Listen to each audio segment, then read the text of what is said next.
Bonjour à chacune et à chacun. Écoutez, il m'a semblé aujourd'hui important de m'exprimer publiquement sur un certain nombre de sujets dans cette période compliquée, terrible qu'est cette épidémie de coronavirus. Tout d'abord, pour rappeler un fait, c'est que cette épidémie a mis en exergue un certain nombre de difficultés dans ce beau pays de France, sur la question de la capacité d'accueil de nos hôpitaux, sur la pertinence des agences régionales de santé, sur la question de l'approvisionnement en masques, en gel, en charlotte, en surblouse, etc. Bon, vous avez pu constater tout cela. Et le temps viendra, effectivement, quand les choses s'apaiseront, pour faire le bilan et mettre quelques réflexions de manière à ce que tout ceci ne se reproduise plus et qu'en tout cas la santé et l'humain soient au cœur des débats de la société plus qu'ils n'ont été hier. C'est le premier point. Le second, c'est la gestion de cette crise sanitaire inédite sur la ville de Mont-Saint-Martin.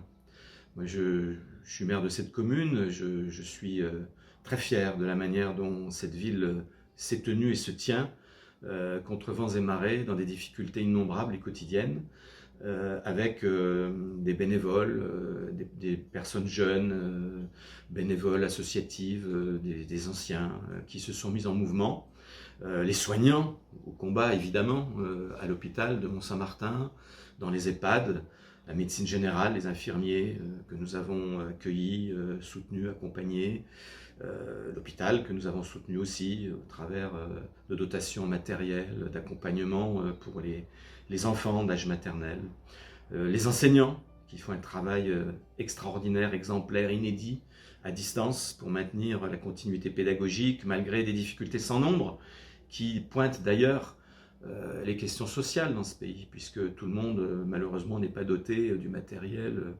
technologique, technique, tablettes, ordinateurs, permettant un suivi efficient.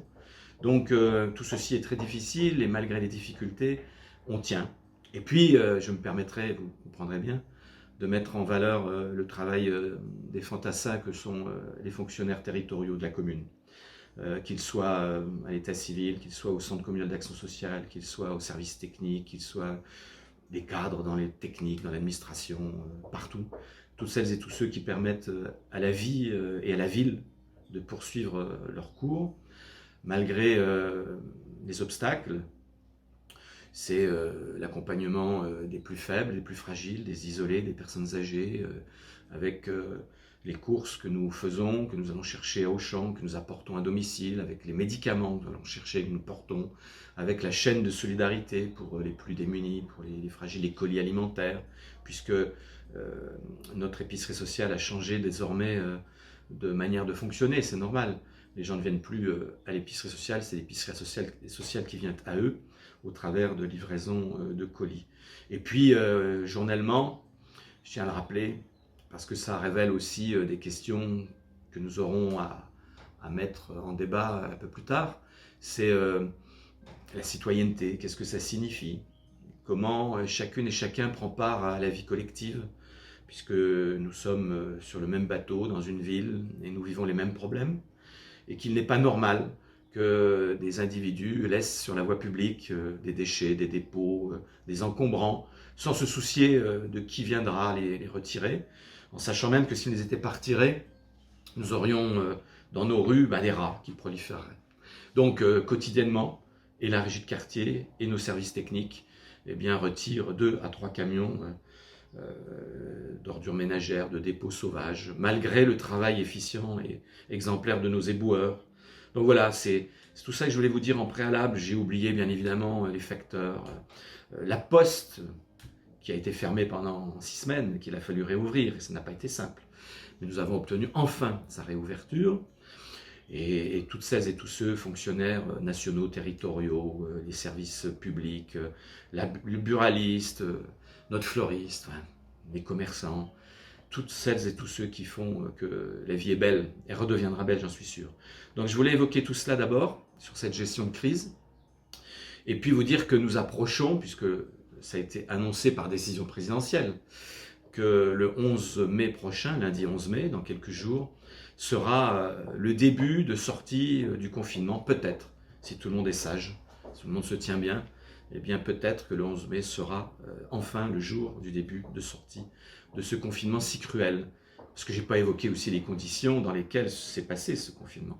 Certains comme moi, nous sommes des privilégiés, nous vivons en maison individuelle, avec de la superficie qui permet aux occupants de la distanciation physique de temps en temps, lorsque c'est nécessaire, et puis d'autres qui vivent confinés dans de tout petits appartements, en nombre important, hein, quand on a une famille nombreuse, etc. Je sais tout cela, je sais la difficulté, combien c'est compliqué. Ce qui fait que parfois il y a des jeunes dans les rues, que c'est pas normal puisque le confinement est là, mais qu'il faut aussi comprendre et avoir de l'indulgence et de la bienveillance par rapport à celles et à ceux qui souffrent et qui souffrent beaucoup. Voilà, donc le confinement normalement sera allégé à partir du 11, et puis le 12, eh bien c'est la rentrée scolaire annoncée par l'État, avec une chose inédite. Alors vous savez que je suis aussi enseignant et directeur d'école, une grosse école, 325 élèves, 235 élèves, pardon, 235 élèves, et donc tout ceci fait souci évidemment. Fait d'autant plus souci que dans ce beau pays de France, la République, qui assure à chacune et à chacun les mêmes droits mais les mêmes devoirs, eh bien l'école de la République est laïque, publique, obligatoire. C'est un gage d'équité, d'égalité pour tous, quelle que soit la famille dont on fait partie, quel que soit l'endroit où l'on vive. Et là, de manière tout à fait inédite, eh bien, le ministre et le président de la République ont décidé que la scolarité serait fonction de la volonté des familles, des parents.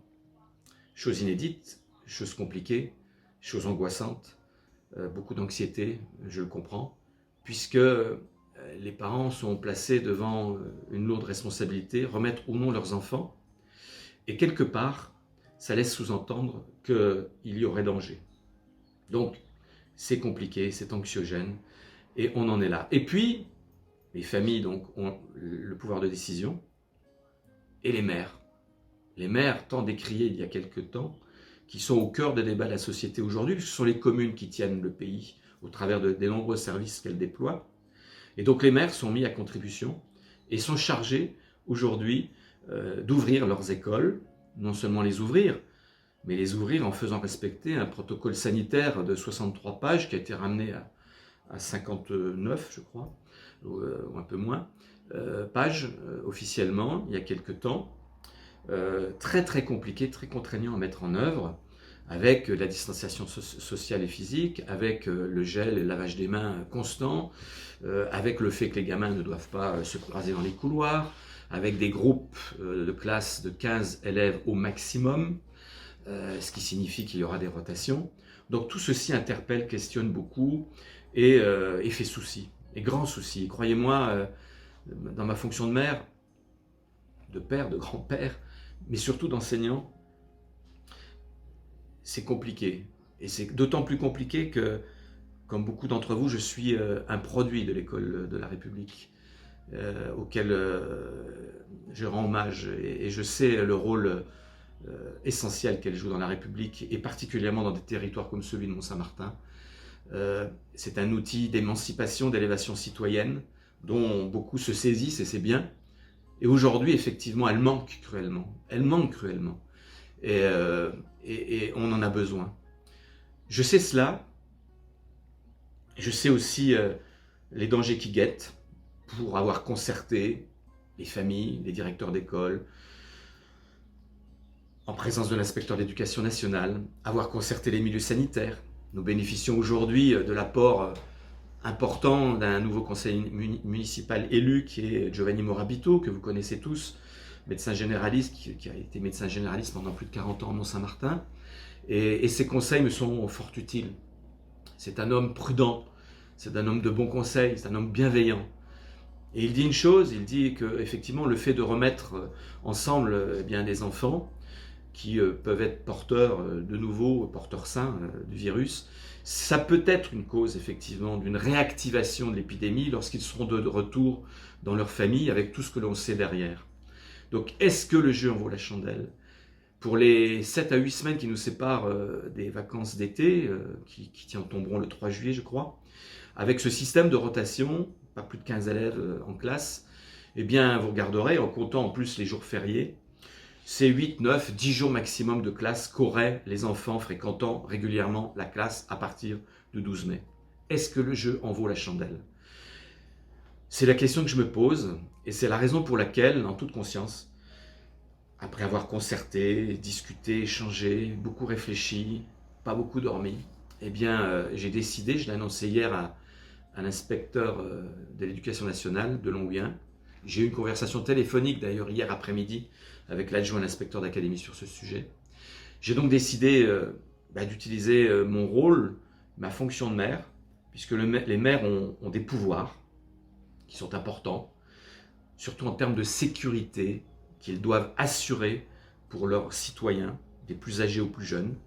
Et donc, je considère que le protocole sanitaire que l'on nous impose n'est pas applicable. Je n'ai pas l'assurance qu'il puisse être appliqué de manière drastique, stricte. Et donc, par mesure de précaution, dans ces conditions inédites, avec sans gloire, sans plaisir, avec tristesse, j'ai décidé effectivement de ne pas ouvrir les 7 groupes scolaires de la ville de Mont-Saint-Martin, du plateau au centre en passant par le Val, toutes les écoles, en particulier les maternelles, puisque, et vous le savez très bien, l'école maternelle porte bien son nom. En maternelle, on materne, on porte, on console, on soigne, on mouche le nez, on lave les mains, etc. Donc la distanciation, ça n'existe pas à l'école maternelle. Et donc, maternelle, ça ne se posait même pas dans mon esprit, mais en tout cas, même les écoles élémentaires resteront fermées. Et, puisque la question m'a été posée, mais comme ça fonctionne depuis 8 semaines, puisque le terrain fonctionne, invente, innove, crée et répond immédiatement dans l'immédiateté, parce qu'il est sur le terrain, lui, il est là, eh bien, au cœur des problèmes de la société et des citoyens, on répond dans l'immédiateté. Dans un instant, nous avons ce qu'on appelle un staff avec l'administration générale pour gérer la crise et puis anticiper sur le retour à la vie le 11 de cette mairie, puisque les services seront ouverts de nouveau publiquement. On ouvrira les portes, ce qui n'est pas le cas depuis 8 semaines, même si le travail se fait. Eh bien, je sais tout cela. Donc, nous allons maintenir, comme c'est le cas depuis 8 semaines, un service pour les personnels prioritaires. Qui sont les personnels prioritaires? Ce sont les soignants. Ce seront sans doute les enseignants qui, eux, sont tenus d'être dans les écoles pour travailler à distance. Et le travail à distance de continuité pédagogique va se poursuivre en saluant le courage et la grande qualité, la compétence du milieu enseignant et le travail extraordinaire qui est mené. J'espère qu'il sera reconnu, ce travail-là, inédit, qui n'a jamais existé. Et ça va se poursuivre, donc nous allons maintenir tout cela.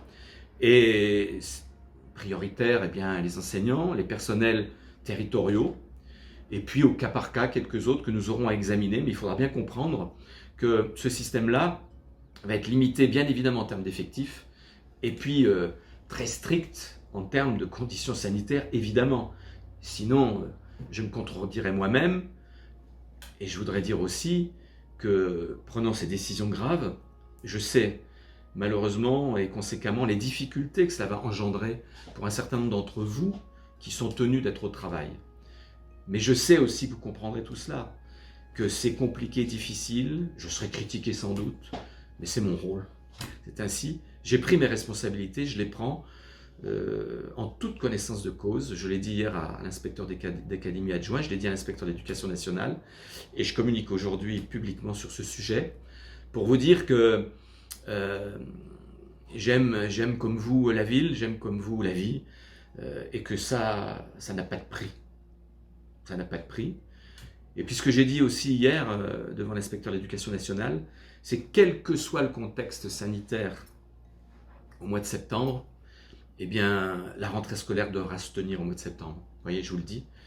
Je prends cette décision aujourd'hui parce qu'elle est faite dans la précipitation, cette rentrée scolaire. On doit à tout prix, parce que quelqu'un a décidé que le 11 mai, il fallait que nous rentrions et que le 12 mai, les enfants devaient rentrer. Il aurait été bien plus juste dans cette République que l'on impose, parce que l'école est obligatoire, une rentrée scolaire, par exemple pour les CP, les CM2, à ce moment-là c'était rassurant, eh bien les troupes enseignantes y allaient, les enfants y allaient, et ça aurait changé la donne. On a décidé dans ce pays d'agir autrement, fonder ça sur le bénévolat, sur la volonté personnelle, sur la décision des familles et puis la décision des maires.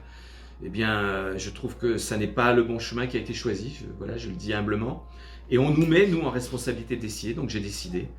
Et je pense que c'est la meilleure décision aujourd'hui. En rappelant néanmoins que l'école devra reprendre au mois de septembre parce que les questions sociétales, relationnelles, psychologiques, d'éloignement, tout cela, c'est nocif pour les enfants.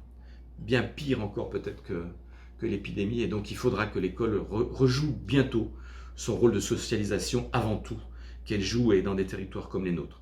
Voilà ce que je veux vous dire un peu avec émotion, vous dire sincèrement, puis vous dire que bientôt on se reverra, que j'espère que dans quelques mois nous pourrons faire la fête dans notre parc municipal Frédéric Brigidi, d'abord pour vous présenter l'équipe municipale brillamment élue lors du scrutin du 15 mars dernier et prochainement installée officiellement, je pense, et puis faire la fête ensemble en mettant en valeur toutes celles et tous ceux qui ont été au combat, les premiers de cordée qui ont été au combat. Et puis en se souvenant de celles et ceux qui ont laissé leur vie aussi, puisque une aide-soignante de Mont-Saint-Martin, de l'hôpital de Mont-Saint-Martin, est décédée il y a 3 jours. Quelqu'un qui travaillait avec des patients Covid, elle est décédée à l'âge de 58 ans, bien trop jeune.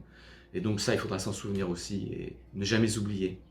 Faites attention à vous, prenez soin de vous, de vos amis, de vos proches et de vos enfants. À bientôt. Merci.